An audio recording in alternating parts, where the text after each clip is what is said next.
নমস্কার, কেমন আছো সবাই? আশা করি সব ভালো আছো। ইডলি আর ধোসা এই সাউথ ইন্ডিয়ান দুটো খাবার খুবই জনপ্রিয়। আমরা অনেকেই এটা খেতে ভালোবাসি, কারণ খাবারটা হয় খুবই স্বাস্থ্যকর আর সহজপাচ্য, যার জন্য আমরা এটা খেতে অনেকেই পছন্দ করি। কিন্তু যখনই আমরা ভাবি এটাকে আমরা কি করে বানাবো, তখনই আর এগুলো বানাতে ইচ্ছে করে না। সবসময় বাইরে খাওয়াটাও সম্ভব হয় না এবং সেটা উচিতও নয়। তাই আজ আমি অত্যন্ত সহজভাবে তোমাদের দেখিয়ে দিচ্ছি। বাড়িতে যে চালের আমরা ভাত খাই সেই চালই আমরা নিয়ে নেব। যে চায়ের কাপে চা খাই সেই একটা কাপ নিয়ে নেব, তার 2 কাপ চাল এবং আর ছিলকা ছাড়ানো যে বিউলির ডাল, যেটা শীতকালে মেনলি আমরা বড়ি দিয়ে থাকি, অনেকে বিউলির ডাল খেয়ে থাকি, হিন্দিতে ওটাকে উড়দ ডাল বলে, সেই ডাল নিয়ে নেব 1 কাপ। মেজারমেন্টটা এটা রাখলেই হবে, 2 কাপ চাল 1 কাপ ডাল। আর দেব 1 চামচ মেথি দানা। এই মেথি দানা দিলে ভেবো না কিন্তু যে এটা তেতো হয়ে যাবে। মেথি জিনিসটাকে ফার্মেন্ট করতে সাহায্য করবে আর স্বাদও বাড়াবে। ব্যাস, সব উপকরণগুলোকেই আমি একসঙ্গে ভিজিয়ে নিলাম। ভিজিয়ে নিয়ে এটা আমি 6-7 ঘন্টা পুরো জলের মধ্যেই ভিজতে দেব। আমি যেহেতু ধুয়ে ভেজাতে পারিনি, আমার একটু তাড়া ছিল, তাই জন্য তোমরা চাইলে ধুয়ে ভেজাতে পারো। এবার আমি ভালো করে ধুয়ে এবার জল দিয়ে একটা মিহি স্মুথ পেস্ট আমি বানিয়ে নেব। যেমন হালকা বালির দানা থাকে সেই রকম থাকলেও কোনো অসুবিধে নেই। আমি জল দিয়ে দেখো সুন্দরভাবে চাল ডাল ওটাকে ভেজানোটা আমি বেটে নিয়েছি। নিয়ে যেটা আমি করব, এখন আমি কোনো প্রকারের কোনো লবণ দেব না, এই কথাটা তোমরা মাথায় রেখো। কোনো লবণ দেব না, কারণ লবণ যদি আমি এখন দিয়ে দিই তাহলে ওটা কিন্তু ফার্মেন্টেশন হতে দেবে না। এখন আমি শুধু কি করব, হাত দিয়ে, না কোনো বিটার না কোনো হুইস্কার, কিচ্ছু না, সিম্পলি আমাদের হাত দিয়ে করব, যাতে আমাদের হাতের গরমটা ওই ব্যাটারের মধ্যে ঢুকে ঘড়ি ধরে 5 মিনিট আমরা বিট করে নেব, ভালো করে একটু ফ্লাপি করে নেব, হাওয়া ঢুকিয়ে দেব। দিয়ে আমি এই মাইক্রোওভেনের মধ্যে ঢুকিয়ে রেখে দিলাম। মাইক্রোওভেন কিন্তু কোনো চালু নয়, মাইক্রোওভেনটা কিন্তু বন্ধই রয়েছে। তোমরা চাইলে বাইরে রেখে একটু কাপড় টাপড় ঢাকা দিয়ে দিতে পারো, যাতে গরমে জিনিসটা ফার্মেন্ট হয়ে যায়। এই দেখো কি সুন্দরভাবে ফুলে উঠেছে না। সবসময় একটা বড় পাত্রে রাখার চেষ্টা করবে, যতটা হাফ ব্যাটার তার ওটা দ্বিগুণ ফুলবে, সেই রকম বাসনে রাখার চেষ্টা করবে। এইবারে আমি লবণটা দেব। এইবারে পরিমাণ মতো 1 চামচ আমি লবণ দিয়ে দিলাম। এখন আর কোনো ফ্যাটানোর দরকার নেই। দেখতেই পাচ্ছ কত সুন্দরভাবে ব্যাটারটা আমার ফুলে উঠেছে, মানে খুব সুন্দরভাবে ফার্মেন্টেশন হয়ে গেছে। এবার লবণ দিয়ে আমি খুব সহজভাবেই এটাকে আমি একটু জাস্ট মিক্স করে নিলাম লবণটা। এইবারে ইডলি মেকার তো নেই, তাহলে আমি ইডলি বানাবো কি করে? চলো তোমাদের দেখিয়ে দিই আজকে বাটি ইডলির প্রসেস। ইডলির জন্য ছোট ছোট আমাদের বাড়িতে যে বাটিগুলো আমরা খাবার খাই, যার কাছে যেমন বাটি আছে নিয়ে নেবে।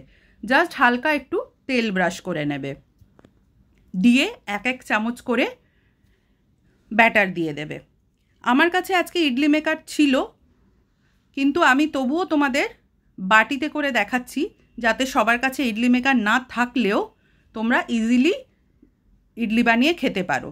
ইডলি মেকার নেই বলে ইডলি খাওয়াতে যেন কোনো বাধা না পড়ে। চলো, বাটিতে আমি ভরে নিয়েছি, এবার দেখাচ্ছি নেক্সট স্টেপ।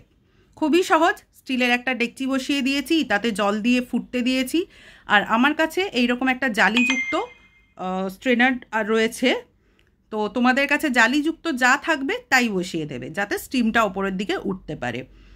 এইভাবে ঠিক ঘড়ি থেকে ধরে 10 থেকে 12 মিনিট তোমরা ইডলিটা স্টিম করে নেবে, তারই মধ্যে হয়ে যাবে।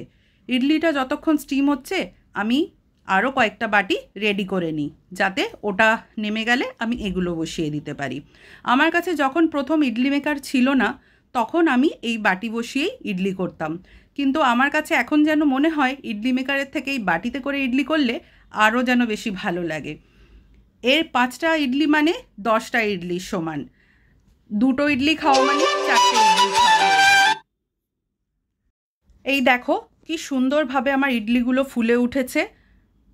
আমি একটু করে ছুরি ঢুকিয়ে তোমাদের দেখিয়েও দিচ্ছি, আর কিছুই দেখা যাচ্ছে না ছুরিতে। আর যেটুকু লেগে আছে ওটা একটু ঠান্ডা হলেই বাকিটা পুরো সেট হয়ে যাবে। আমি আরও আমার বাকি বাটিগুলো বসিয়ে দিলাম। এইবারে চলো তোমাদের দেখাই।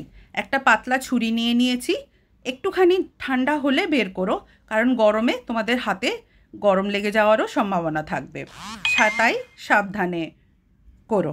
এই যে দেখো, এবার শুধু ইডলিটা দেখো, কত বাউন্সি, কত ফ্লাপি, আর ওর মধ্যে ছিদ্রগুলো দেখতে পাচ্ছ, আর কত নরম, এত সফট হয়েছে। এবার তোমাদের ভেতরটা ভেঙে দেখাচ্ছি, দেখো কত সুন্দরভাবে ভেতরটাও হয়েছে, পুরো জালিদার, খুব সুন্দরভাবে ভেতরটাও হয়ে গেছে। যেমন চাঁদের গায়ে গর্ত দেখতে পাই আমরা পৃথিবী থেকে, দেখো সেই রকমই মনে হচ্ছে যেন কত গর্ত। ভীষণ জালিযুক্ত সুন্দর ইডলি হয়েছে।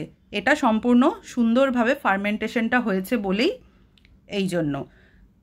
এইবারে চলো আমি আমার কর্তামশাইকে খেতে দিয়ে দিচ্ছি। ইডলি দিলাম, সাম্বার আর নারিয়েল চাটনি। সাম্বার আর নারিয়েল চাটনিটা আমি ভিডিওটা আপলোড করে দেব, তোমরা দেখে নিও। দিলে তোমরা ইজিলি একদিন প্ল্যান বানিয়ে খেতেই পারো। ব্রেকফাস্টেও খেতে পারো, ডিনারেও খেতে পারো। আমরা তো কখনো ব্রেকফাস্টেও খাই, কখনো আবার ডিনারেও খাই। সবসময় একঘেয়েমি রুটি ভাত এগুলো না খেয়ে এইগুলো খেলে ভালোও লাগে, একটু স্বাদের পরিবর্তন হয়, আর এটা হেলদিও হয়। এই যে দিয়ে দিয়েছি, তোমরাও ট্রাই করো, কেমন লাগলো আমাকে কিন্তু জানিও। আমি তোমাদের জন্যই খুব সহজভাবে, যাতে তোমরা বাড়িতে বানিয়ে সবাই বানাতে পারো, সবাই খেতে পারো। ভীষণ হেলদি হয় এই খাবারটা, তো সবাই যাতে খেতে পারো তার জন্যই এইভাবে আমি তোমাদের দেখিয়ে দিলাম। এইবারে পরের দিন আমি সকালে ব্রেকফাস্টে ওই সেম ব্যাটার দিয়েই ধোসা বানাবো। দেখো বসিয়ে দিয়েছি একটা তাওয়া। আমার কাছে এই ট্রাইপ্লাইয়ের স্টিলের ধোসা তাওয়াটা রয়েছে, তাই আমি এটাতে করে দেখাচ্ছি। ধোসা যখনই বানাবে প্রথমে খুব গরম করে হিট করে তারপরে জল ছিটিয়ে গ্যাসটা ধীরে করে দেবে, দিয়ে ওই জলটা ফেলে দিয়ে মুছে, তাহলে টেম্পারেচারটা কমে চলে আসবে। এইভাবে করে নিয়েছি। আর কর্তামশাইয়ের জন্য অনিয়ন ধোসা বানিয়ে দিয়েছি। ধোসাটা আমি উল্টানোটা দেখাতে পারিনি, আমার ফোন এসে গিয়েছিল বলে। আমি এই দেখো ছেলের জন্য স্কুলের টিফিনে আমি আলু ধোসা বানিয়ে দিচ্ছি। সে আলুটাও আমি ভিডিওতে আপলোড করে দেব, তোমরা দেখে নিও, খুবই সহজ হয়ে গেছে। দিয়ে এইভাবে আমি ছেলেকেও টিফিনে দিয়ে দেব। খুবই ভালো হয় খেতে, তোমরা ইজিলি এটা বানিয়ে নিতে পারবে। আর কারো কাছে যদি এই রকম তাওয়া না থাকে কোনো অসুবিধে নেই, বাড়িতে যে ননস্টিক তাওয়াগুলো থাকে, ননস্টিক যে ফ্রাই প্যানগুলো বা তাওয়াগুলো থাকে, ওতেই হয়ে যাবে। ঠিক আছে, এই দেখিয়ে দিলাম ইডলি ধোসা, কত সহজেই, উপকরণ সামান্য এবং বাসনপত্র বেশি লাগে না, ওই দিয়েই হয়ে যায়, ঘরের বাসন দিয়েই। ঠিক আছে, সাথে থেকো, ভালো থেকো। ভালো লাগলে Sutapa cook and food blog subscribe করো।